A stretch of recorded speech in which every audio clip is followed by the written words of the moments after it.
अगर आप कोई भी टॉपर टॉक देखते हैं तो उसमें हर टॉपर एक ही बात बोलते हैं कि प्रीलिम से पहले, मेन से पहले मेरे जो शॉर्ट नोट्स थे, वन पेजर नोट्स थे, मैंने उनको रिवाइज करा और जितना भी स्टैंडर्ड कंटेंट था वो मेरा अच्छे से रिवाइज हो गया और मेरा एग्जाम अच्छा गया।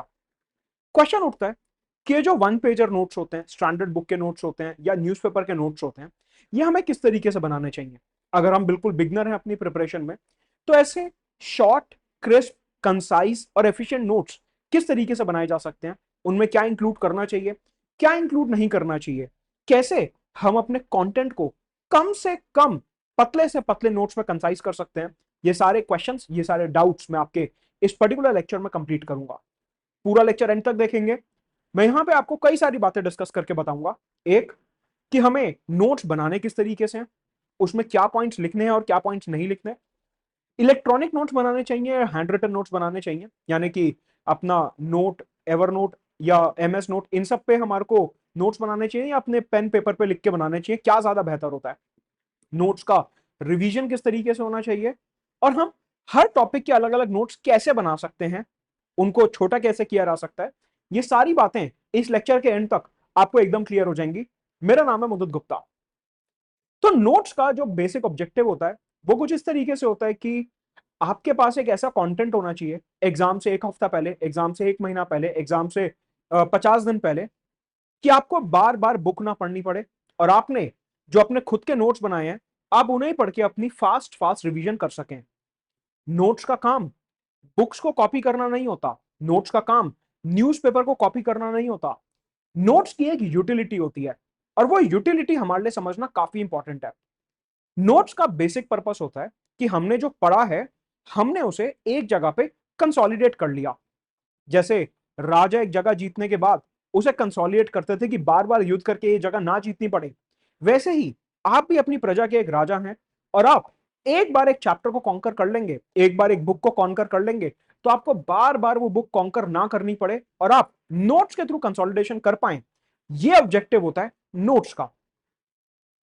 टेक्निक नंबर वन, जब भी आप नोट्स बनाते हैं, सबसे पहले आपको यह पता होना चाहिए कि आपके जो नोट्स हैं वो किस डायरेक्शन में जा रहे हैं। 99.9% एस्पिरेंट से गलती करते हैं कि वो सीधा स्टैंडर्ड बुक उठाते हैं और उसमें से नोट मेकिंग शुरू कर देते हैं, न्यूज़पेपर उठाते हैं, उसमें से नोट मेकिंग शुरू कर देते हैं। उन्हें यह पता ही नहीं होता मोस्ट ऑफ द केसेस में कि यूपीएससी एग्जैक्टली क्या पूछना चाहता है, यूपीएससी किस टाइप का क्वेश्चन पूछेगा।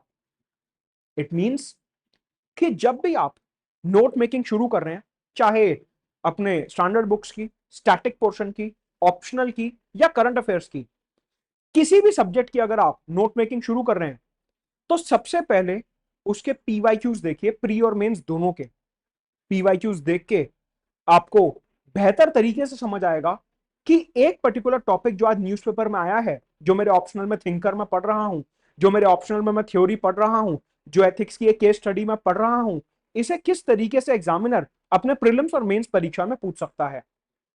एग्जाम्पल्स के थ्रू मैं यहां पे आपको मल्टीपल एग्जाम्पल्स दिखाऊंगा अलग अलग सब्जेक्ट्स के, कि कैसे हम अपनी नोट मेकिंग कर सकते हैं। फॉर एग्जाम्पल, ये आज का इंडियन एक्सप्रेस का एक कॉलम है और यहां पे हेडलाइन क्या कहती है कि CAG holds horizontal audit of जल जीवन मिशन, रिपोर्ट्स सून, कि जो हमारा जल जीवन मिशन है उसकी हॉरिजॉन्टल ऑडिट कर रहे हैं सीएजी और उसकी रिपोर्ट जल्दी ही आएगी। अब आप देखिए कि ये एक करंट अफेयर है जो हमारी स्कीम से भी जुड़ा हुआ है, हमारी पॉलिटी से भी जुड़ा हुआ है। पॉलिटी में सीएजी करके चैप्टर आर्टिकल 148 से 151 तक, उससे भी जुड़ा हुआ है। तो यहां पे क्वेश्चन ये उठता है कि सर अगर ये आर्टिकल हमें न्यूज़पेपर में दिख रहा है तो हमें नोट्स कैसे बनाने हैं? आपको सबसे पहले नोट्स नहीं बनाने।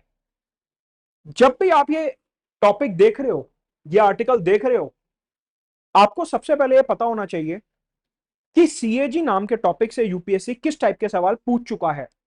फॉर एग्जाम्पल, अगर मैं मेंस 2024 की बात करूं, एकदम लेटेस्ट क्वेश्चन की अगर मैं बात करता हूं, तो यूपीएससी ने पूछा कि the duty of the controller and auditor general is not merely to ensure the legality of the expenditure but also the proprietary comment, कि सीएजी का काम होता है कि वो सिर्फ और सिर्फ ये ना चेक करें कि खर्चा लीगल था या नहीं था, बल्कि उसकी प्रोप्राइटी यानी कि विजडम भी चेक करें। तो आप कहोगे सर ये तो क्वेश्चन आ गया, दोबारा तो ये आएगा नहीं, तो हम पीवाईक्यू क्यों देखें? ये क्वेश्चन देख के आपको ये समझ आएगा कि इन्हीं लाइंस पे पैरेलल में सीएजी टॉपिक से और क्या क्वेश्चन बन सकता है, कि अगर टाइप ऑफ ऑडिट की बात हो रही है, legal audit, proprietary audit, similarly हमें एक और क्वेश्चन दिख सकता है, that is vertical audit and horizontal audit. कि अगर सीएजी किसी स्कीम की हॉरिजॉन्टल ऑडिट कर रहे हैं, इसका मतलब उसकी कुछ वर्टिकल ऑडिट भी होती होगी। तो वर्टिकल ऑडिट और हॉरिजॉन्टल ऑडिट में क्या डिफरेंसेस होते हैं, क्या क्या ये टाइप की ऑडिट होती हैं, उसके ऊपर 150 वर्ड्स का क्वेश्चन बन सकता है, 10 मार्कर। या फिर अगर मैं प्रीलिम्स 2012 की बात करता हूं, तो सीएजी के ऊपर 4 स्टेटमेंट आए थे। हो सकता है कि अगर ये मुद्दा न्यूज में है, तो अगले साल आपको सीएजी रिलेटेड 4 स्टेटमेंट वाला क्वेश्चन फिर दिख जाए। कि यहां पे अगर स्टेटमेंट दी हुई है कि सीएजी की रिपोर्ट जो है वो इन्वेस्टिगेटिंग एजेंसीज यूज कर सकती हैं टू प्रोसिक्यूट समवन, इस टाइप की कोई लीगैलिटी बेस्ड स्टेटमेंट, कोई audit based statement, horizontal vertical audit based statement यहां से भी निकल सकती है।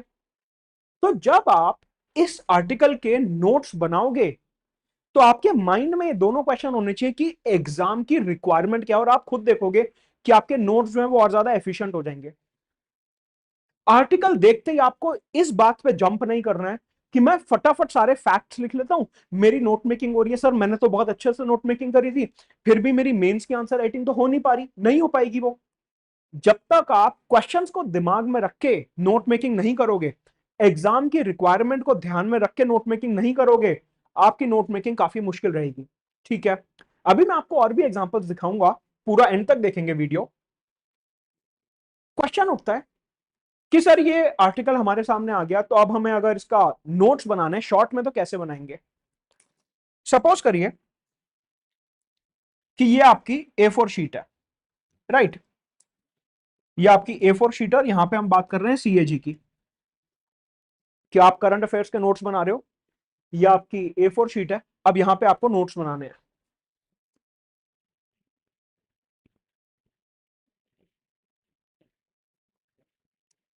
हॉरिजॉन्टल ऑडिट क्या होता है? Audit of supply chains.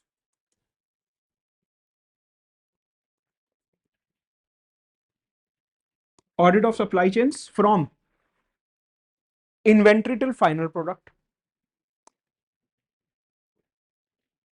Inventory till final product. Horizontal audit के नोट्स आपके यहां पे बन गए।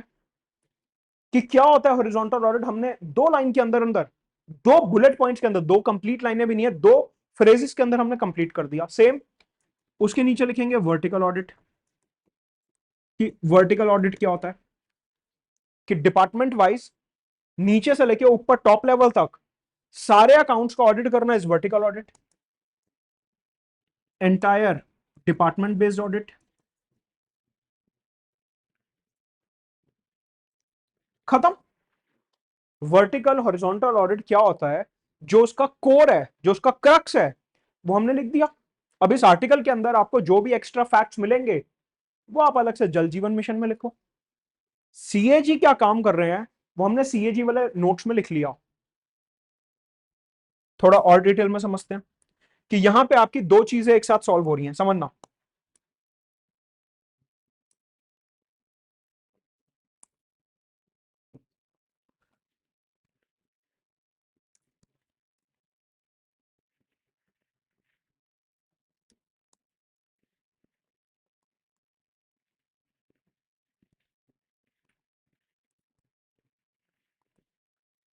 एक सिंगल आर्टिकल जो है, यहां से आपके 2 करंट अफेयर्स निकलेंगे।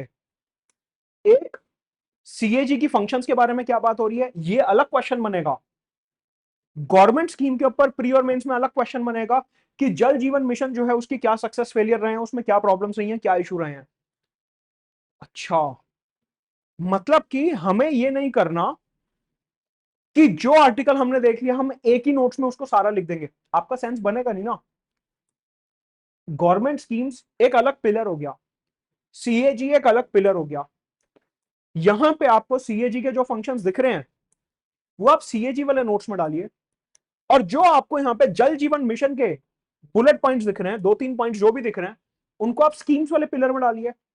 आपको अपना एंड पॉइंट दिमाग में रखना है कि मेरे को प्रीलिम से एक रात पहले, मेन से एक रात पहले अगर ये नोट्स रिवाइज करने हैं तो मैं खिचड़ी नहीं पकाना चाहता कि मैंने सीएजी वाले नोट्स में जल जीवन मिशन भी लिख दिया तो ये तो खिचड़ी पक गई, कि ये जल जीवन मिशन पढ़ रहा हूं या सीएजी पढ़ रहा हूं समझ ही नहीं आ रहा। और नोट्स हमेशा टॉपिक वाइज बनने चाहिए, नोट्स हमेशा टॉपिक वाइज बनने चाहिए। You should always make topic wise notes, कभी भी आपके डेट वाइज नोट्स नहीं बनने चाहिए कि 6 जून ये रे नोट्स, 20 जुलाई ये रे नोट्स, 20 अगस्त ये रे नोट्स, 20 सितंबर ये रे नोट्स। नो, जो भी आपके नोट्स बनने चाहिए they should always be topic wise. कि सीएजी रिलेटेड क्या न्यूज में रहा है एक जगह लिख लिया, गवर्नमेंट स्कीम रिलेटेड क्या न्यूज में रहा है एक जगह लिख लिया, topic wise news. Answer writing में ऐसी मदद होगी आपकी। कि सीएजी के 1 पेजर नोट्स मेरे तैयार हैं, बुलेट पॉइंट्स मैंने लिखे, मैं हॉरिजॉन्टल ऑडिट ये रहा, वर्टिकल ऑडिट ये रहा, प्रोसिक्यूशन ये रहा, पब्लिक अकाउंट्स कमेटी ये रहा। जल जीवन मिशन रिलेटेड सारे नोट्स यहाँ पे लिखे हुए हैं कि क्या कितने जो है वाटर बेस्ड रिसोर्स एलोकेशन हुआ, कैसे यूज हुआ, एटसेट्रा। तो एक आर्टिकल से आप देखिए हमारे 2 जगह पे नोट्स निकलते हैं। एक और एग्जांपल देखते हैं। फॉर एग्जांपल ये एक इंडियन एक्सप्रेस में आर्टिकल आया था कि अनीज in India as Pakistan to chair and co chair the UNSC anti terror panels. United Nation के 2-3 एंटी टेररिस्ट पैनल्स हैं, पाकिस्तान अब उनका चेयर और वाइस चेयर बन रहा है। तो ऐसे में इंडिया जो है बहुत ज्यादा खुश नहीं है। तो यहां पे आप ये समझे कि इधर 3 मुद्दे कवर हो रहे हैं। सबसे पहले आपको आर्टिकल देखते ये समझ आना चाहिए कि सिलेबस में से कौन कौन से टॉपिक्स यहां पे कवर हो रहे हैं। मेरे को यहां पे दिख रहा है कि यहां पे 3 टॉपिक्स कवर हो रहे हैं syllabus related. Number 1, India Pakistan relation. Number 2, terrorism counter terrorism. Number 3, effectiveness of United Nations. 3 topics हैं जो यहां पे मेरे कवर होते हैं। टेररिज्म के नोट्स अलग, इंडिया पाकिस्तान के नोट्स अलग, यूनाइटेड नेशन के नोट्स अलग। आपके जीएस 2 के थीमेटिक नोट्स तैयार हो गए। कि जो आप कह रहे हो कि सर थीम बेस्ड नोट समझ नहीं आ रहे, थीम बेस्ड नोट कैसे बनेंगे? ऐसे तो बनेंगे कि एक थीम हो गई इंडिया पाकिस्तान, उसकी बात अलग से कर रहे हैं, एक थीम हो गई टेररिज्म काउंटर टेररिज्म की, उसकी बात अलग से कर रहे हैं, एक थीम हो गई इंडिया यूनाइटेड नेशंस की, उसकी बात अलग से कर रहे हैं। हमारे पास कंटेंट तैयार हो गया, यूपीएससी जो भी मर्ज करके पूछेगा हम लिख देंगे। कि हो सकता है यूपीएससी सिर्फ टेररिज्म और यूएनएससी को मर्ज करके पूछे, हो सकता है सिर्फ पाकिस्तान यूएनएससी को मर्ज करके पूछे, हो सकता है सिर्फ इंडिया पाकिस्तान पूछे। तो हर क्वेश्चन की रिक्वायरमेंट को ध्यान में रखते हुए हमारे नोट्स तैयार होंगे। इसके लिए आपको पता होना चाहिए कि प्री और मेंस में किस तरीके के क्वेश्चंस पूछ रहा है। फॉर एग्जांपल प्रीलिम्स में जैसे United Nation Convention on laws of the sea के ऊपर ये क्वेश्चन आया था 2022 में कि अनक्लॉज जो है वो एग्जैक्टली क्या करता है, उसके फंक्शंस को लेके, उसके रूल्स को लेके एक क्वेश्चन आया था। Same question, parallel question. अब आपका दिमाग कैसे चलना चाहिए कि एक पैरेलल क्वेश्चन जो है वो मेरा यहां से भी निकल सकता है कि यूनाइटेड नेशन सिक्योरिटी काउंसिल के क्या फंक्शंस हैं, तालिबान कमीशन जो है सैंक्शंस कमेटी उसके क्या फंक्शंस हैं, काउंटर टेरर कमेटी जो है उसके क्या फंक्शंस हैं। 3 तरीके की बॉडीज इसमें कवर हो रही हैं। तालिबान सैंक्शंस कमेटी क्या करती है पता होना चाहिए, इसके अंदर दिया हुआ है। काउंटर टेरर कमेटी क्या करती है इसके अंदर दिया हुआ है, 9/11 के बाद बनी थी। और यूएनएससी क्या करता है वो आपको ऑलरेडी पता ही होना चाहिए।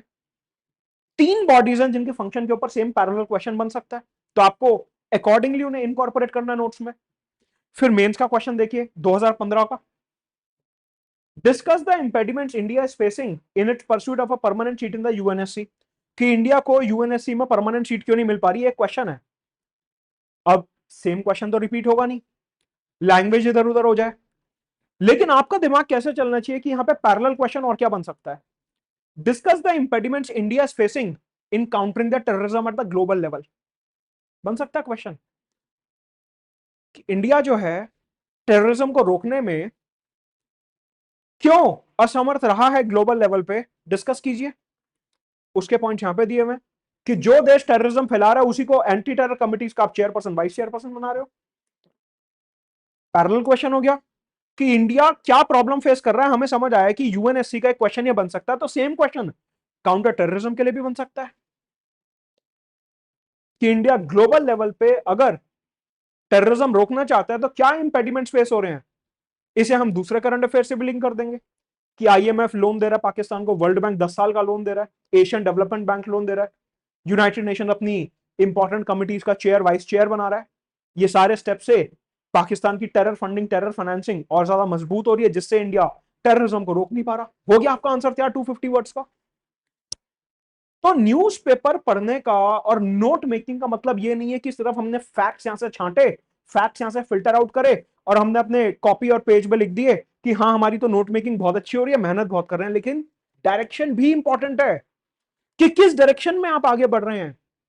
पीवाईक्यू देखिए और अपना दिमाग चलाइए कि वहां से पैरेलल क्वेश्चन और क्या बन सकता है, तभी आप इफेक्टिव नोट मेकिंग कर पाएंगे कि हाँ अगर इंपेडिमेंट्स की बात हो रही है तो वो तो काउंटर टेररिज्म के लिए भी हो सकती है। यस, एक और एग्जांपल देखिए, Jaishankar calls for deeper trade ties with central Asian Nations, कि डॉक्टर एस जयशंकर हमारे फॉरेन अफेयर्स मिनिस्टर कहते हैं कि हमें ट्रेड इंक्रीज करना है। तो अब हम देखेंगे कि अगर डिप्लोमेसी में ट्रेड की बात हो रही है तो उससे क्या क्वेश्चन बन सकता है। हमने मेंस 2017 का क्वेश्चन देखा कि China is using economic relations and trade surplus to develop potential military power status in Asia. हाँ, इंडिया जो है वो मिलिट्री पावर तो नहीं बनना चाहता, लेकिन ये क्वेश्चन का पैरेलल क्वेश्चन बन सकता है that India is using economic and trade influence as a way to further establish its presence in the Central Asian region। बन गया पैरेलल क्वेश्चन कि ठीक है हमें मिलिट्री इंपॉर्टेंस नहीं एस्टैब्लिश करनी, तो पैरेलल क्वेश्चन में मिलिट्री हट गया कि इंडिया जो है अपना राइजिंग इकोनॉमिक पावर और अपने ट्रेड को यूज करके सेंट्रल एशिया के साथ अच्छे रिलेशन एस्टैब्लिश करना चाहता है, अपनी प्रेजेंस को सेंट्रल एशिया में मार्क करना चाहता है। यहां से आपको पॉइंट्स मिलेंगे कि डॉक्टर एस जयशंकर ने इस आर्टिकल में बोला कि हमें ट्रेड की वॉल्यूम भी इंक्रीज करनी है, ट्रेड की क्वांटिटी भी इंक्रीज करनी है, ट्रेड की क्वालिटी भी इंप्रूव करनी है, ट्रेड डाइवर्सिफिकेशन भी करना है, international north south transport corridor भी यूज करना है, चाबहार पोर्ट भी यूज करना है। तो ये एक आर्टिकल से आपके मेंस का एक पोटेंशियल क्वेश्चन तैयार होता है, आपकी मैपिंग लोकेशन तैयार होती है। आईएनएसटीसी के ऊपर 2025 प्रीलिम्स में क्वेश्चन था। ऐसे ही आपको स्टेप बाय स्टेप आगे बढ़ के नोट मेकिंग करनी है कि आपने प्रीलिम्स 25 में देखा कि आईएनएसटीसी के ऊपर क्वेश्चन है, तो आपको यहां से समझ आएगा कि आईएनएसटीसी अगर यहां पे आर्टिकल में मेंशन हो रहा है तो हमें कैसे उसे यूज करना है।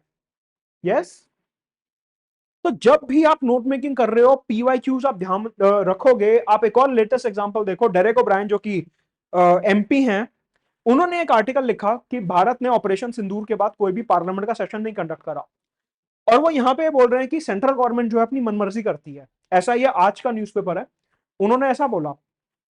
मेंस 2024 का क्वेश्चन देख लो, वर्बेटिम इस आर्टिकल से फॉर्डर पॉइंट्स निकल रहे हैं।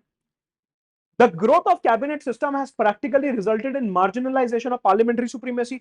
यही बात डेरेक ओब्रायन इस एडिटोरियल में कर रहे हैं, इस आर्टिकल में कर रहे हैं। तो आपको अब ये समझ आएगा कि अगर इस टाइप का थीमेटिक क्वेश्चन बन रहा है डिवीजन ऑफ पावर का बिटवीन एग्जीक्यूटिव एंड लेजिस्लेचर, तो हमें क्या क्या पॉइंट्स लिखने हैं। उन्हीं पैरेलल लाइंस पे आप यहां से पॉइंट्स निकालोगे कि पार्लियामेंट्री डेमोक्रेसी कैसे कमजोर हो रही है, कैसे पार्लियामेंट के नंबर ऑफ सेशंस कम हो रहे हैं। यहां पे उन्होंने बोला कि नंबर ऑफ सेशंस कम होते जा रहे हैं, सिटिंग के आवर्स कम होते जा रहे हैं, सेंट्रल गवर्नमेंट अपनी मनमर्जी से डिसीजंस ले रही है। आप देखो ना, इसी का आंसर है वो। ये जितने पॉइंट्स इन्होंने यहां पे बोले हैं वर्बेटिम आप इस आंसर में यूज कर सकते हो, प्रोवाइडेड आपको पता होना चाहिए कि ये जो पॉइंट्स हैं इनको कैसे नोट डाउन करना है। यहां पे उन्होंने कई सारे आर्टिकल नंबर्स की बात करी है। अब एस्पिरेंट क्या करेगा, जो नया एस्पिरेंट है जिसको नहीं पता कि नोट मेकिंग कैसे करनी है, वो यहाँ पे आर्टिकल नंबर नोट कर लेगा, कहेगा सर नोट मेकिंग बढ़िया चल रही है, शॉर्ट में मैंने सारे आर्टिकल नंबर लिख लिए थे। अरे आर्टिकल नंबर तो सिर्फ प्रीलिम्स में काम आएंगे, मेंस में थोड़े बहुत फॉर्डर पॉइंट्स की तरह काम आ जाएंगे, बट रियल कंटेंट तो आपको दूसरी जगह पे मिलेगा कि सेंट्रल गवर्नमेंट अपनी मर्जी से सेशन बुलाती है, अपनी मर्जी से ड्यूरेशन डिस्कस करती है, अपनी मर्जी से क्वेश्चन आर रखती है, अपनी मर्जी से 0 आर रखती है। ये सारा काम सेंट्रल गवर्नमेंट अपनी मर्जी से कर रही है, जिस वजह से पार्लियामेंट्री पॉलिटिक्स जो है वो कमजोर हो रही है। आंसर तो आपका वहां से निकलेगा। आर्टिकल नंबर तो एक सप्लीमेंट्री चीज हो गई कि ठीक है लिख दिया आंसर में, ठीक है आधा नंबर एक्स्ट्रा मिल जाएगा, बट रियल मार्क्स जो मिलेंगे वो तो बाकी के कंटेंट से मिलेंगे। अगर आपने ये क्वेश्चन नहीं देखा हुआ और आप नए एस्पिरेंट हैं, आपको पता ही नहीं चलेगा यहां से नोट डाउन क्या करना। तो क्वेश्चंस की मदद से आपको समझना बहुत इंपॉर्टेंट है कि किस तरीके से नोट्स बनाने हैं। अभी और भी आगे मैं आपको 2-3 टेक्निक्स और बताऊंगा। आगे बढ़ने से पहले मेरा सीसैट का फाउंडेशन बैच अवेलेबल है, बेसिक से लेकर एडवांस तक आप पूरा सीसैट कवर करना चाहते हैं तो ये बैच ज्वाइन कर सकते हैं। साथ में पॉलिटी आईआर का भी बैच अवेलेबल है, जिसका लिंक आपको नीचे डिस्क्रिप्शन में मिलेगा। क्वेश्चन उठता है कि सर हमें अपने नोट्स छोटे कैसे करने हैं। देखिए आपका फोकस सिर्फ और सिर्फ की आर्ग्यूमेंट्स पे होना चाहिए। एस्पिरेंट क्या करता है, पूरे पैराग्राफ को वर्बेटिम नोट करने की कोशिश करता है। लेकिन आप देखो, अगर आपके माइंड में क्वेश्चन आ गया, आपने देख लिया क्वेश्चन, आपने एसोसिएटेड पैरेलल डायमेंशंस देख लिए, तो अब आप सिर्फ वो पॉइंट्स लिखोगे यहां से जो आपको ये दिखाएंगे कि पार्लियामेंट कैसे मजबूत हो रहा है या पार्लियामेंट कैसे कमजोर हो रहा है। कि एक हमने पिलर बना लिया, how parliamentary democracy is getting strengthened, और एक पिलर हमने बना लिया that how cabinet system is getting strengthened. दोनों के 40 पॉइंट यहां से मिल जाएंगे, बाकी जो है क्लटर है, साइड करिए उसे। मतलब यहां से आपको हार्डली 3-3 पॉइंट्स, 2-2, 3-3 पॉइंट्स दोनों के फेवर में मिल जाएंगे। प्रीलिम्स बेस कुछ आर्टिकल नंबर्स मिल जाएंगे। तो फोकस ओनली ऑन की आर्ग्यूमेंट्स। की आर्ग्यूमेंट क्या हो गया कि सेशन छोटा हो रहा है, सेशन की फ्रीक्वेंसी कम हो रही है, 0 आवर छोटा हो रहा है, क्वेश्चन आवर छोटा हो रहा है, 4 पॉइंट कवर हो गए, खत्म, आगे बढ़ो। इतने बड़े एडिटोरियल को हम 4 से 5 बुलेट पॉइंट्स में खत्म कर सकते हैं, ज्यादा कोई पीएचडी करने की जरूरत ही नहीं है। अच्छा, यहां पे एक नया ट्रेंड क्या बनता है कि टेलीग्राम, ट्विटर, रेडिट वगैरह पे क्या करते हैं आजकल एस्पिरेंट, आर्टिकल लेंगे, blue, pink, yellow, red, green वगैरह हाइलाइटर से पूरा आर्टिकल मार्क कर देंगे कि ये सब पढ़ना है।